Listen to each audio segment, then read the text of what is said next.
ప్రియ పరలోకమందున మా తండ్రి, నీకు వందనములు స్తోత్రం తండ్రి. తండ్రి, మేమందరం ఇక్కడికి నీ యొక్క జ్ఞానాన్ని నేర్చుకోవడానికి వచ్చాం తండ్రి. వచ్చిన మేము విన్న మాటలను విడిచిపెట్టేవారంగా కాకుండా ఆ మాటలు మా జీవితాల్లో అన్వయించుకొని ఆ మాటల ప్రకారం మేము జీవించి మాతో కూడా ఉన్న వారికి మేము మాదిరిగా కనపడుతూ మేమందరం నిత్యరాజ్యానికి చేరే భాగ్యం అందరికీ దయచేయమని, మా పిల్లల్ని కూడా నీలో పెంచుకుంటూ నీ దగ్గరకు చేర్చుకునే భాగ్యం దయచేయమని యేసుక్రీస్తు వారి నామంలో ఈ ప్రార్థన అడిగి వేడుకొంచున్నాను పరమ తండ్రి.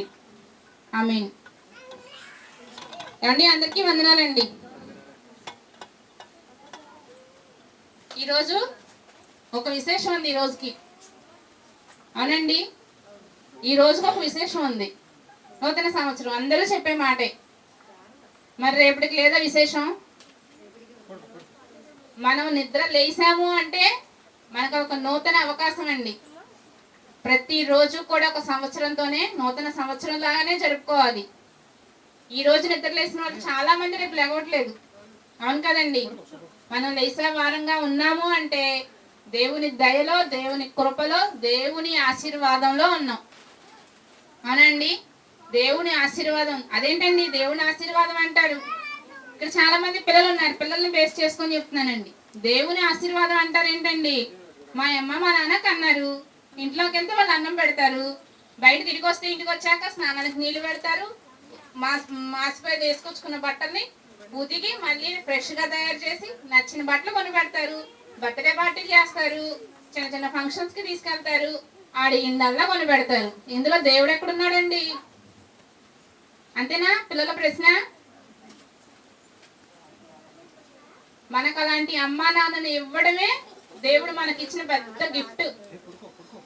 అవునండి, మా అమ్మ నాన్న కన్నా వాళ్ళ అమ్మ నాన్న చాలా బెటర్ తెలుసా. ఏది కావాలంటే అది కొని పెడతారు. నువ్వు వాళ్ళ దగ్గరికి వెళ్ళి చూడు, నీకు కొని పెడతారేమో అప్పుడు చూడు. అస్సలకి నువ్వు ఒకవేళ వాళ్ళకు పుట్టుంటే నీకు ఆ అవకాశం ఉండదు. మనకు దేవుడు ఎవరైతే ఇచ్చారో వాళ్ళ ద్వారా మనకి ఎంతైతే వస్తుందో అదే మనకి మంచిది. ఎదటోళ్ళని చూసి అది కావాలి ఇది కావాలని మనం మాత్రం ఎప్పుడు కోరుకోకూడదు. మనకున్న దాంతోనే మనం సంతోషిస్తూ మంచి హ్యాపీగా మన జీవితాన్ని ముందుకు కొనసాగించాలి. లెగుస్తున్నాము అంటే దేవుడు మనతో ఉన్నాడు, దేవుడు మన దగ్గరే ఉన్నాడు అనే కాన్ఫిడెన్స్తో మనం ఉండాలండి. అయితే ఒక చిన్న మాట అండి. లాస్ట్ ఇయర్ మన సంఘానికి ఒక కొత్త ఫ్యామిలీ ఇన్వైట్ అయింది. కొత్త ఫ్యామిలీ ఇన్వైట్ కృష్ణ. అవునా అండి? సంవత్సరం. ఈ సంవత్సరం మరి ఇంకొక ఫ్యామిలీ కొత్తగా కనిపిస్తుంది, కృష్ణవేణి గారి ఫ్యామిలీ. వీళ్ళు ఇలాగే కృష్ణ వాళ్ళు ఏ విధంగా అయితే దేవుళ్ళు ఎదిగారో మీరు కూడా అలానే ఎదుగుతూ దేవుని ఆశీర్వాదం పొందుతూ ఉండాలని కోరుకుంటున్నానండి. సరేనండి? సరే, దేవుడు మనకి ఇచ్చిన ఆశీర్వాదం ఒకటి ఉంది. ప్రతి న్యూ ఇయర్కి ప్రతి సంఘంలో వాగ్దానాలు తీస్తారు, కార్డ్స్ ఇస్తారు. కానీ దేవుడు మనకిచ్చిన ఈ బైబిల్లో ఒక వాగ్దానం ఉందండి. దేవుడే మనకి ఇస్తానన్న ఒక వాగ్దానం ఉంది. చూద్దాం. ఎఫెసీయులకు రాసిన పత్రిక 1వ అధ్యాయం 3వ వచనం అండి. ఎఫెసీయులకు రాసిన పత్రిక 1వ అధ్యాయం 3వ వచనం.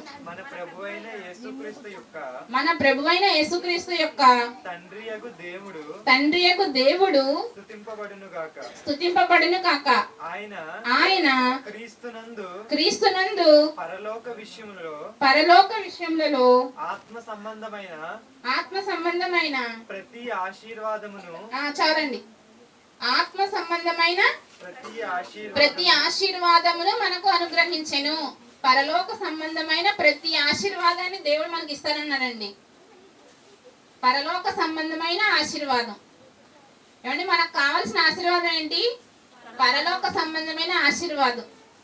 మనందరినీ దేవుడు పరలోకంలో తన ఆలోచనలో కని మన కోసం ఈ సృష్టి అంతా చేసి సృష్టిని ఆయనకు చక్కగా మంచిగా ఉన్నది అనుకున్నాక నరుడిని చేసి నరుడిలో ఆయన యొక్క ఆత్మను ఊది ఆయన ద్వారా ఆయన పక్కడెముకలో నుంచి ఒక స్త్రీని చేసి వీరిద్దరి నుంచి ప్రతి జాతి మనుషులు భూమి మీదకి వస్తారు. వీరు ఫలించి ఈ భూమిని నిండిస్తారు అని దేవుడు చెప్పారు.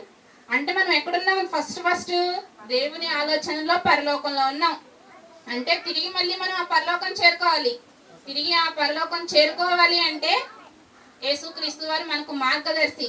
ఆయన ఏ విధంగా అయితే వచ్చి పరిశుద్ధంగా జీవించి చనిపోయి తిరిగి లేచి పరలోకం వెళ్ళారు మన కోసం. అక్కడ ఒక స్థలాన్ని, మనందరం నివసించడానికి ఒక స్థలాన్ని ఏర్పాటు చేసి తండ్రితో పాటు నా దగ్గర మిమ్మల్ని కూడా ఉంచుకుంటానని చెప్పెళ్ళారు. అలాంటి పరలోక ఆశీర్వాదాన్ని దేవుడు మనకి ఇస్తానంటున్నాడు. ఆ ఆశీర్వాదం మనం పొందాలి. కానీ భూమి మీద ఉన్న ప్రతి ఒక్కరు కూడా పరలోక సంబంధమైన ఆశీర్వాదం మాకు వద్దండి, మాకు ఇంట్లో అది కావాలి, ఇది కావాలి, ఈ ఆశీర్వాదాలు, ఇహపరమైన ఆశీర్వాదాలు వస్తే చాలు, మేము అందుకే దేవుని నమ్ముకుంటున్నాం, ఇహపరమైన ఆశీర్వాదాలు కావాలని కోరుకుంటున్నారు. కానీ దేవుడు మాత్రం పర సంబంధమైన ఆశీర్వాదాన్ని ఇస్తాను, నా యందు మీరు పరిశుద్ధంగా జీవించండి, పరిశుద్ధంగా జీవించి ఉంటే మీకు ఆ పరలోకాన్ని ఇస్తాను అంటున్నారు దేవుడు. ఇప్పుడు ఇదివరకు మన చిన్నప్పటి రోజుల్లో చాలా మంది పొలం పని చేసేవాళ్ళండి. తర్వాత వాళ్ళ పిల్లలు చదువుకొని ఉద్యోగాలు చేయాలని ఉద్యోగాలు వచ్చినాయి. ఉద్యోగాల్లో కూడా ఇంకా బెటర్గా ఉంటే బాగుంటుందని, కొంతమంది అయితే గవర్నమెంట్ జాబ్స్ అయితే ఇంకా బాగుంటాయని, అసలుకి వెనక్కి తిరిగి చూసుకునే పని ఉండదని, ఇలా శాలరీ ఎక్కువ వచ్చే జాబ్స్ అని ప్రతిదానికి దేనికి అలవాటు పడుతున్నారు, మంచిగా ఉండాలి, మేము కష్టపడకూడదు అని అనుకుంటున్నారు. మనం కూడా పరలోక సంబంధమైన ఆశీర్వాదం పొందితే చాలా వెనక్కి తిరిగి చూసుకోలేని విధంగా ఉంటుంది మన పరిస్థితి. యుగములు ఏముంటుందండి అక్కడ, సంతోషం, సుఖం, మనము ఏమైతే కోరుకుంటున్నామో అది ప్రతి ఒక్కటి అక్కడ మనకు దొరుకుతుంది. అదే మనం ఇంతవరకే చాలు, ఈ భూమి మీద ఉన్నంత వరకే చాలు అనుకుంటా చూసుకున్నాం అనుకోండి, చనిపోయిన తర్వాత యుగములు అగ్ని ఆరదు, పురుగు చావదు, పాతాళ లోకంలో వేదనకరమైన స్థలంలో అలా కాలుతూనే ఉండాలి ఈ ఆత్మ.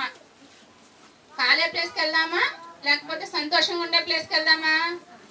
సంతోషంగా ఉండే ప్లేస్కి వెళ్ళాలి. కాబట్టి ప్రతి ఒక్కరు కూడా ఈ విషయాన్ని గమనించి ఆ దేవుడున్న చోటికి వెళ్ళాలంటే, దేవుడిచ్చిన ఆశీర్వాదాన్ని పొందాలి అంటే మనకి ఇచ్చిన ఈ అవకాశాన్ని సద్వినియోగం చేసుకోవాలి, పరిశుద్ధంగా జీవించాలి. మరి పరిశుద్ధంగా జీవించాలంటే జీవించేస్తూ వెళ్ళిపోతే పరిశుద్ధంగా జీవించలేమండి. జీవించాలంటే కొన్ని లక్షణాలు ఉండాలి, కొన్ని లక్షణాలు కనిపించాలి. అందులో నేను మీకు ఒక 3 లక్షణాలు చూపిస్తాను. మనం మంచిగా జీవించాలి. మంచిగా అంటే ఎలా జీవించాలి? మంచిగా జీవించాలంటే ముందు ఒక విషయాన్ని మర్చిపోవాలి. ఒక విషయాన్ని మర్చిపోతేనే మనం మంచిగా జీవించగలం. మనకు మార్గదర్శి యేసుక్రీస్తు వారు, ఆయన మర్చిపోయారు ఒక విషయాన్ని, అవమానాన్ని నిర్లక్ష్య పెట్టారు. ఆ అవమానాన్ని మనం కూడా మర్చిపోయాం అనుకోండి, ఆ మహాలోకానికి మనం వెళ్ళొచ్చండి. ప్రతి ఒక్కరు నేను మంచి రోజులు చూడాలి, నేను మంచిగా ఉండాలి అనుకుంటారు. ఎంత చెడ్డవారైనా నాకు మంచే జరగాలి అని కోరుకుంటారు. మరి క్రీస్తుని నమ్ముకున్న మనం ఆ మంచిని చూడొద్దండి, మంచిని పొందొద్దా? ఒకసారి చూద్దాం. హెబ్రీలకు రాసిన పత్రిక 12వ అధ్యాయం 1-2 వచనాలు. ఇంత గొప్ప సాక్షి సమూహము మేఘము వలె మనల్ని ఆవరించి ఉన్నందున మనము కూడా ప్రతి భారమును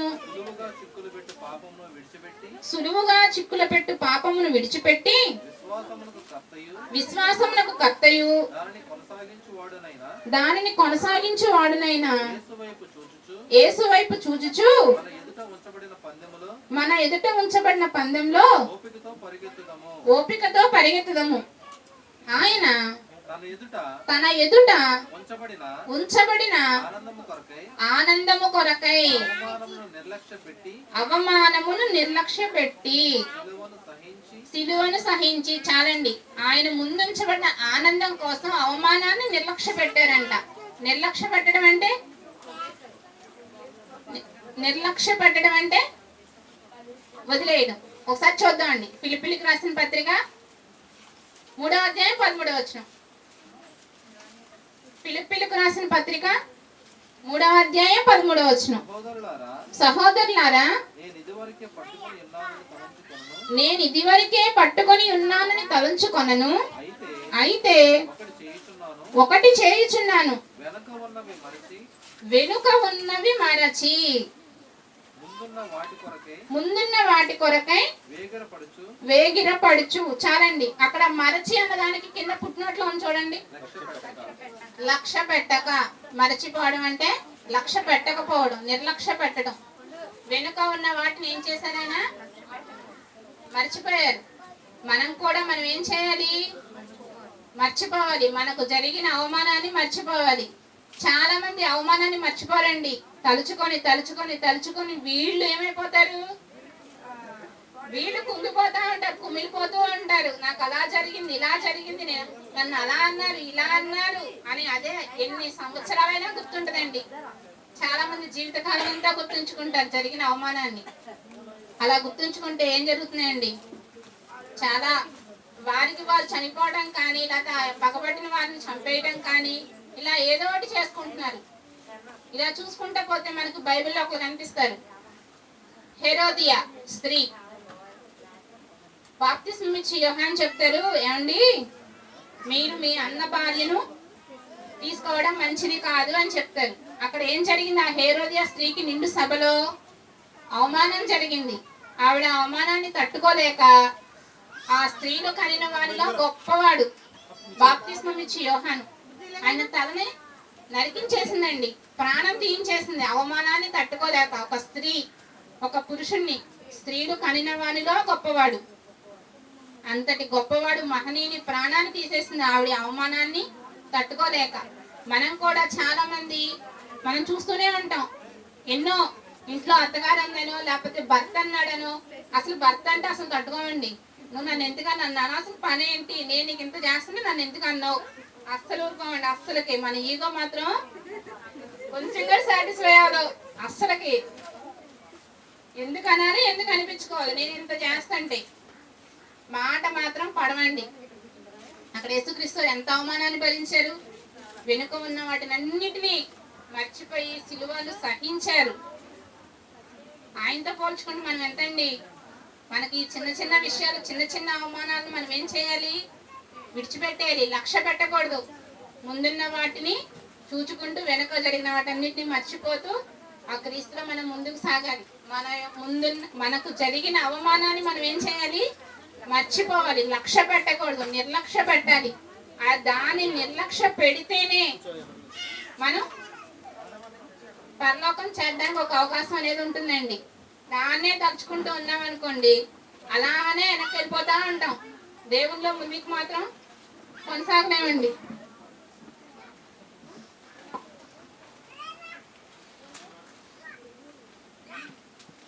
ఒకసారి హెబ్రీయులకు రాసిన పత్రిక చూద్దామండి.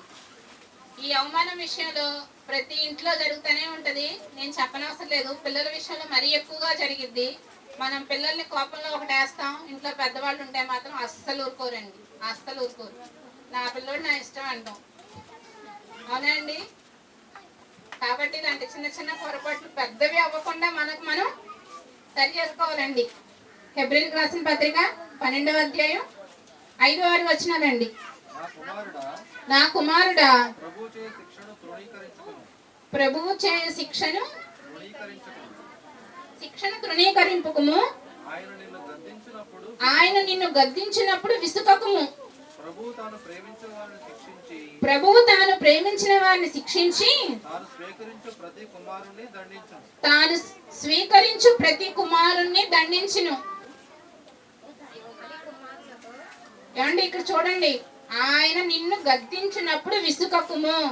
గద్దిస్తారంటండి. ఎలా గద్దిస్తుంది? ఆయన మనల్ని ఎలా గద్దిస్తారు? వాక్య రూపంలో, అవునండి. మనం వాక్యం చదువుతా ఉంటే మనకి ప్రతి విషయం మనల్ని ఏం చేస్తుంది? గద్దిస్తూ ఉంటుంది. ఇలా ఉండకూడదు, ఇలా ఉండాలి, అలా చేయకూడదు, అవునండి. ఎన్నో విషయాలు కనిపిస్తాయి మనకి.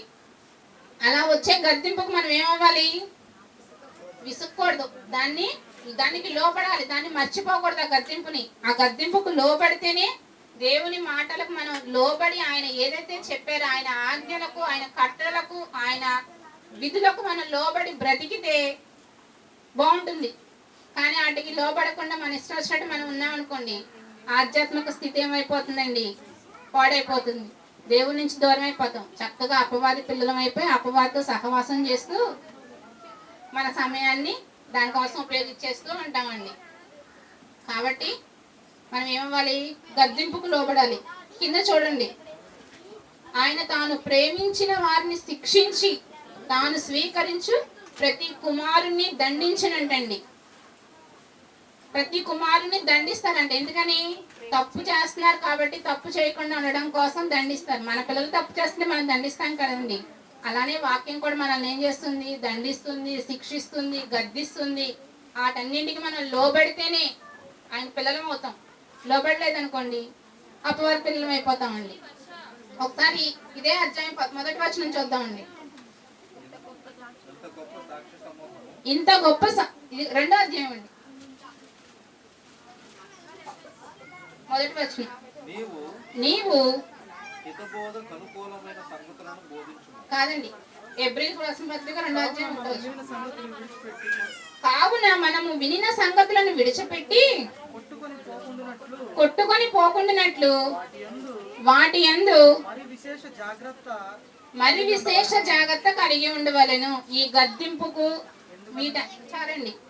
దేవుడు ఇచ్చిన వాటి అన్ని మనం ఏమవ్వాలి? విశేష జాగ్రత్త కలిగి ఉండాలి. విశేష జాగ్రత్త వేరు, విశేష జాగ్రత్త వేరు. అంటే ఎక్కువగా జాగ్రత్తగా కలిగి ఉండాలండి. దేవుని మాటలేదు.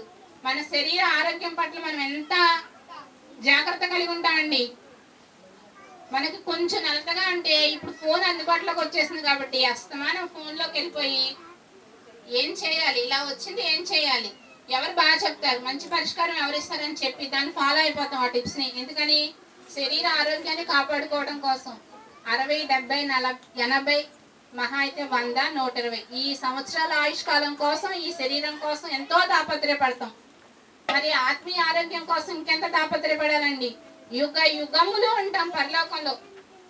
మన ఆత్మీయ ఆరోగ్యం బాగుంటే యుగ యుగములు ఆ మహాలోకంలో యుగ యుగములు సంతోషం, సుఖం, ఆనందం అసలుకి దాన్ని వర్ణించలేమండి.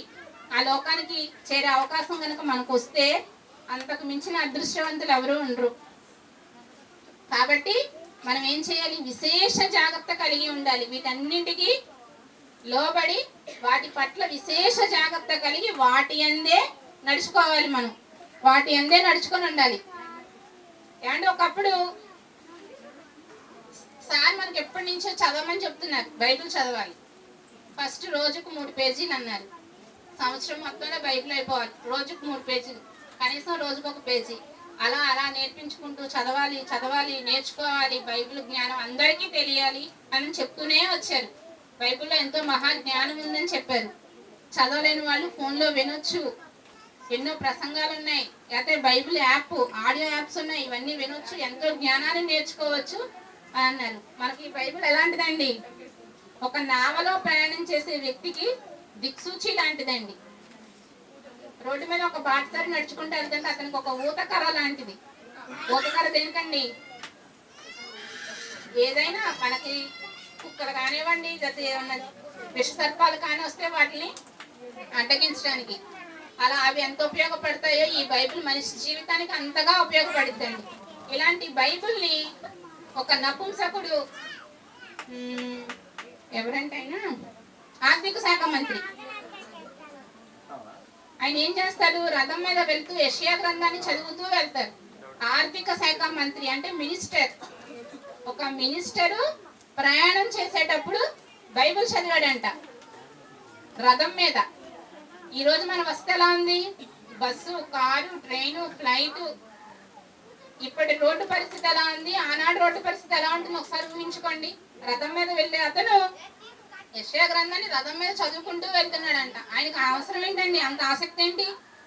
ఒక మంత్రికి, ఒక మినిస్టర్ స్టేజ్ లో ఉన్న అతనికి దేవుడి గురించి తెలుసుకోవాలనే తాపత్రయం, దేవునిలో ఎదగాలనే ఆలోచన. మనం ఇంటి దగ్గర కూర్చొని బైబిల్ చదవడానికే ఆలోచిస్తున్నామండి. శరీరానికి అయితే 3 సార్లు లేకపోతే 4 సార్లు ఆహారాన్ని పెట్టుకుంటాం. మరి ఆత్మకు ఎన్నిసార్లు పెట్టుకోవాలండి ఆహారాన్ని? కాబట్టి ఇక నుంచైనా బైబిల్ చదవని మనం, అందరూ చదవట్లేదని అనట్లేదు, చదవలేని పరిస్థితుల్లో ఇంతకాలం ఉన్న వాళ్ళందరూ బైబిల్ చదివేలాగా దాన్ని మనలో జ్ఞానాన్ని ఇంకా పెంపొందించుకోవడానికి ఉపయోగించుకొని బైబిల్ చదివే వారంగా మనం ఉండాలి. వాక్యం చెప్పారండి, ఈరోజు వాక్యం అంతా నా మీదే చెప్పారని అంటారు విన్నవాళ్ళు. చాలా చోట్ల విన్నాము. నేను బయట సంఘాలకు అసలు వెళ్ళలేదండి. నేను క్రైస్తవ్యంలోకి వచ్చాక నేను వచ్చిన సంఘం ఇదే, చివరి వరకు కూడా ఇదే సంఘం అవుతుందని నేను అనుకుంటున్నాను. చాలా మంది అన్నారు, అరే ఆ వాక్యం మనకే చెప్పారా, వాడిని ఉద్దేశించే చెప్తున్నారా. నేను ఇక్కడ కూడా విన్నా. ఏమండి, వాళ్ళనే ఉద్దేశించి చెప్తే వాక్యం రెండంచుల ఖడ్గం. రెండంచులు అంటే ఎటుంటుందండి? దేనికైనా అంచు ఎటువైపు ఉంటుంది? ఒకవైపే ఉంటుంది. కానీ ఇది రెండంచులు అంటే రెండు వైపులా పదునుగానే ఉంటుంది. అటు చెప్పే వాళ్ళకి వినే వాళ్ళకి ఇద్దరికీ వర్తిస్తుంది. వాళ్ళని ఉద్దేశించి చెప్పారంటే ముందు మనల్ని మనం సరి చేసుకుంటేనే ఎదటి వాళ్ళకి చెప్పడానికి కుదురుతుంది. కాబట్టి వినేవాళ్ళైనా చెప్పేవాళ్ళైనా అది ఇద్దరికీ వర్తించేలాగా ఉంటుందని ఆలోచించుకొని మాటలు చెప్పాలని అనుకుంటున్నాను నేను. సరే అండి, ఏం చేసాం మనం? మనకు జరిగిన అవమానాన్ని నిర్లక్ష్యం చేయాలి. అదేవిధంగా దేవుని యొక్క మాటలను మనం, ఆయన యొక్క గద్దింపులను, ఆయన యొక్క శిక్షను మనం తృణీకరించకూడదు. వాటి యందు విశేష జాగ్రత్త కలిగి ఉండాలి. దేవుని ఆజ్ఞలకు లోబడాలి. అవమానాన్ని ఏమో నిర్లక్ష్య పెట్టాలి, దేవుని కట్టడలకు లోబడి ఉండాలి. ఇంకొకటి చూసుకుందామండి. ఒకటేమో చేయకూడని పని, ఒకటి చేయవలసింది చెప్పే. అలానే ఇంకొకటి కూడా చెప్తాను చేయవలసింది. హెబ్రీలకు రాసిన పత్రిక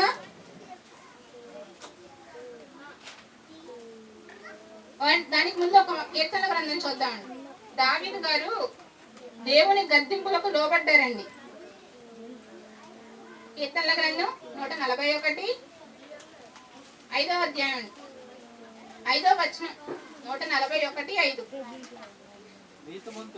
నీతిమంతులు నన్ను కొట్టుట నాకు ఉపకారము.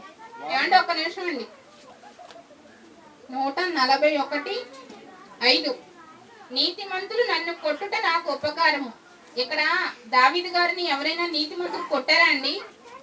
రాత్రి మనకి ఆదాము చెప్పిన పాఠాన్ని ఆలోచిస్తే కొట్టారు. ఎవరు కొట్టారంటారు? నీతిమంతులు నేను అన్నది శత్రువులు కాదండి. నాతాను ప్రవక్త కొట్టాడు. ఎలా కొట్టాడండి? తాను చేసిన తప్పును తనకు చూపించాడు. దేవుని మాటలు ఇలా ఉన్నాయి, నువ్వు ఇలా చేసావు అని చెప్పి నాతాను ఏం చేశారు? ఆయన్ని మాటలతో కొట్టారు. కింద వారు నన్ను గద్దించుట నాకు తైలాభిషేకం అంట. గద్దింపు ఎలా ఉందంటండి? తైలము అంటే నూనె. ఏమంటే అభిషేకం అంట. అభిషేకించిన వాళ్ళంటే ఎవరు? దావీదు గారికి అభిషేకం జరిగింది కదండి. అభిషేకం ఎవరు జరుగుతుంది? రాజులకు జరుగుతుంది. ఇప్పుడు రోజుల్లో అభిషేకం ప్రతి ఒక్కరికి జరుగుతుంది. పాలాభిషేకం, పుష్పాభిషేకం. ఏమండి, ఇక్కడ నీతిమంతులు కొట్టడమేమో నాకు ఉపకారం అంటున్నారు దావీదు గారు. అదే విధంగా వాళ్ళ గద్దింపు తైలాభిషేకం అంటున్నారు. అంటే మనం కూడా మనల్ని ఎవరైనా వాక్యం చెప్పేవాళ్ళైనా లేకపోతే దేవుని వాక్యమైన ఈ బైబిల్ అయినా మనల్ని గద్దిస్తుందంటే అది మనకు అభిషేకంగా మనం ఫీల్ అవ్వాలి. దాన్ని ఏం చేయాలి మనం? అది మనకు ఉపకారం అని చెప్పి భావించాలి. వీటికి లోబడి మనం ఉండాలండి. యాకోబు గ్రంథం అండి.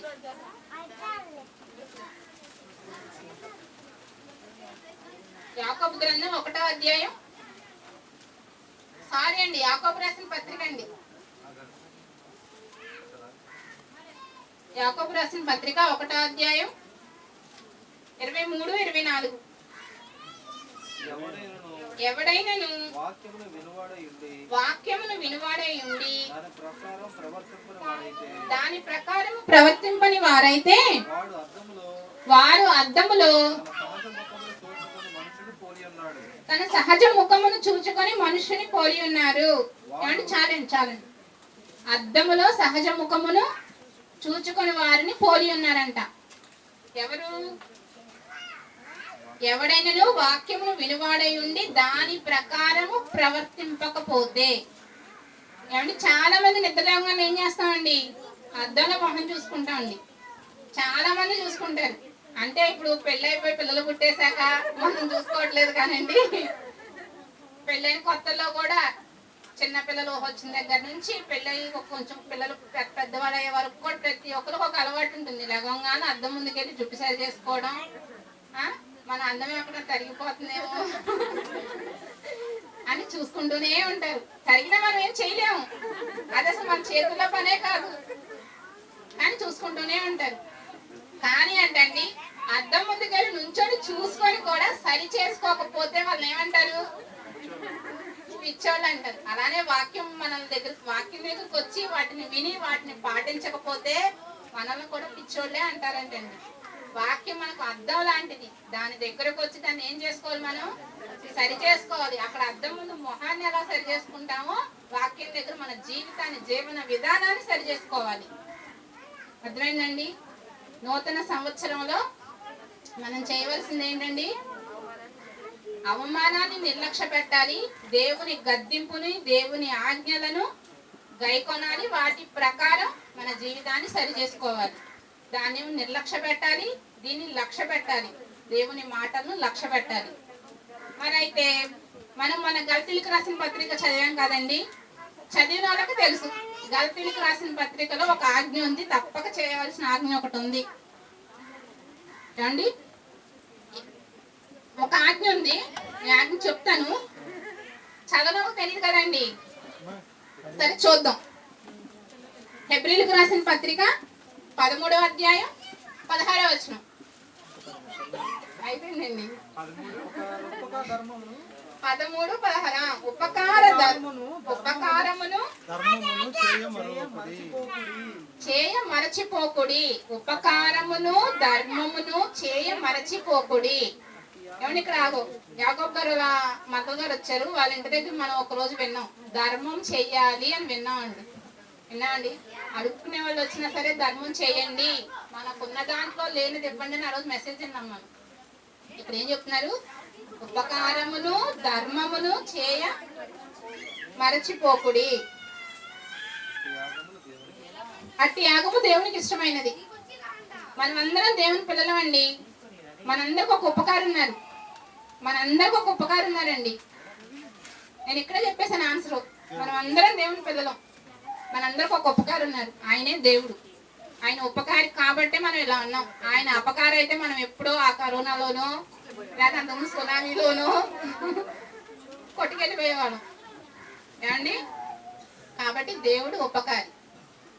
మనకు అపకారం ఎవరైనా చేసినా మనం ఉపకారమే చేయాలి, అలానే ధర్మం కూడా చేయాలి. మరి ఇవన్నీ ఎవరికి చేయాలంటారు? అది ఇప్పుడు గలతీయులకు రాసిన పత్రిక వెళ్తే తెలుస్తుంది. గలతీయులకు రాసిన పత్రిక 6వ అధ్యాయం 10వ వచనం అండి. గలతీయులకు రాసిన పత్రిక 6వ అధ్యాయం 10వ వచనం. మనము సమయము దొరికిన కొలది. ఏమండి? సమయము దొరికిన కొలది. ఎక్కడ దొరికిద్దండి సమయం అంటే? అవకాశం వచ్చినప్పుడల్లా అందరి ఎడలను విశేషముగా విశ్వాస గృహమునకు చేరిన వారి ఎడలను మేలు చేయుదము. 6:10.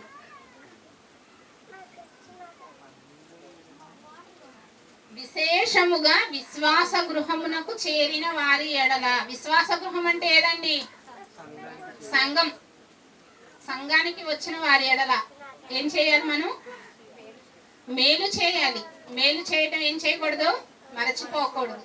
మనకు ఉన్న దాంట్లోనే మనకు వాక్యం ఉందండి, మనకు సరిపడినంత వాక్యం ఉంది. ఆ వాక్యాన్ని ఏం చేయాలి? మనం లేని వాళ్ళకి చెప్పాలి. మనం చేయగలిగినంత మటుకు చెప్పాలి.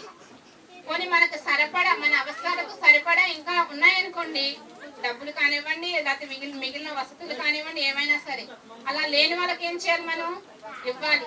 ముందు ముఖ్యంగా విశ్వాస గృహానికి చేరిన వారికి చేసి తర్వాత అందరికీ అంటే బయట ఉన్న వాళ్ళకు కూడా, విశ్వాస గృహానికి రాని వాళ్ళకు కూడా మనం ఏం చేయాలి?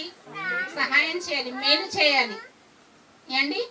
ఫస్ట్ ఏమో దేవుని ఆజ్ఞను గైకొనాలి, ఆయన యొక్క గద్దింపులకి లోబడాలి, వాటి యందు విశేష జాగ్రత్త కలిగి ఉండాలి. అద్దం ముందు చూసుకొని వెళ్ళిపోతున్నట్లుగా కాకుండా సరి చేసుకొని మన జీవన విధానాన్ని కొనసాగించాలి. నూతన సంవత్సరంలో మనం చేయవలసిన పనులు, అవమానాన్ని నిర్లక్ష్య పెట్టాలి, దేవుని గద్దింపుకు లోబడాలి. అదేవిధంగా అందరి ఉపకార ధర్మమును చేయ మరువకూడదు. మాకేం లేదండి, మేమేం చేయలేమంటారా? 2 అంగీలు ఉంటే 1 అంగీ ఇవ్వచ్చండి, లేనోళ్ళకి ఇవ్వచ్చు కదండి. వేదవేదురాలు ఏం చేసిందండి? 2 కాసులను ఇచ్చేసింది. ఇక్కడ బలవంతం ఏం లేదు, మన ఇష్టం. మనం విన్నదాన్ని, మనం నేర్చుకున్న దాన్ని పట్టి సాయం చేసిన దాంట్లో ఉన్న ఆనందం ఇంకెందులోనే ఉండదండి. కడుపు నిండా భోజనం చేసినంత ఆనందం రాదు. ఎవరికైనా సాయం చేస్తే, లేని వాళ్ళకి ఇస్తే, వాళ్ళు దాన్ని చూసి సంతోషపడితే మన కడుపు నిండిపోద్దండి. అలాంటి పరిస్థితులు చాలా మందికి ఎదురయ్యే ఉంటాయి. ఒకసారి జ్ఞాపకం చేసుకుంటే తెలుస్తుందండి. కాబట్టి మనము ఈ కొత్త సంవత్సరం మనకు అవకాశం వచ్చింది కాబట్టి మనల్ని మనం ముందుగా సరిచేసుకుంటూ ముందు దేవునిలో ముందు కొనసాగించాలి. మన ఆధ్యాత్మిక జీవితాన్ని మరి ఎక్కువగా పెంచుకోవాలండి. యేసుక్రీస్తు వారు మత్తయి సువార్తలో చూస్తే, యేసుక్రీస్తు వారు ఈ నా సహోదరులలో మీరు ఎవరికి చేసినా నాకు చేసినట్లే అన్నారు. ఏమండి? ఎవరికి చేసినా నాకు చేసినట్లే అన్నారు. మనం బయట సమాజంలో చూస్తే చాలా మంది దేవునికి చాలా ఇస్తూ ఉంటారు, దేవులకు చాలా సమర్పిస్తూ ఉంటారు. మన దేవుడు కనిపించడు. ఆత్మ రూపంలో ఉన్న దేవునికి మనం కూడా ఇచ్చుకోవచ్చు. ఈ నా సహోదరులలో వారికి మీరు భోజనం పెట్టినా, బట్టలు ఇచ్చినా, వారికి వాక్యం వినిపించినా నాకు ఇచ్చినట్లే అని చెప్తారు యేసుక్రీస్తు వారు. కాబట్టి మనం లేని వాళ్ళకు సహాయం చేసే వారంగా ఉండాలి. దేవుని ఆజ్ఞలకు గద్దింపునకు లోబడే వారంగా ఉండాలి. మనకు జరిగిన అవమానాన్ని మాత్రం నిర్లక్ష్య పెట్టాలి. ఇవన్నీ మనసులో ఉంచుకుంటారని, అదేవిధంగా దేవుడు ఇచ్చే పరలోక సంబంధమైన ఆశీర్వాదాన్ని మనందరం పొందేవారంగా ఉంటారని కోరుకుంటూ నా మాటలు ముగిస్తున్నానండి. ప్రార్థన చేసుకుందాం. ప్రియ పరలోకమందున తండ్రి, పిల్లలకు నా యొక్క మాటలను చెప్పాను తండ్రి. ఈ మాటల ప్రకారం నన్ను నేను సరిచేసుకుంటూ, ఇక్కడ ఉన్నవారు కూడా తమను సరిచేసుకుని నువ్వున్న నిత్యరాజ్యానికి మేమందరం చేరే భాగ్యం దయచేయమని, ఇక్కడికి వినటానికి వచ్చిన పిల్లలు కూడా ఒకసారి ఆలోచించి దేవుని గురించి వినపడుతున్న మాటలను వారికి అర్థం చేసుకునేటట్లు వారికి సహాయం దయచేయమని, వారు కూడా ఉన్న నిత్యరాజ్యానికి చేరే అవకాశం వారికి కల్పించమని యేసుక్రీస్తు వారి నామంలో ఈ ప్రార్థనలు సమర్పించుకుంటున్నాను పరమ తండ్రి. ఆమేన్.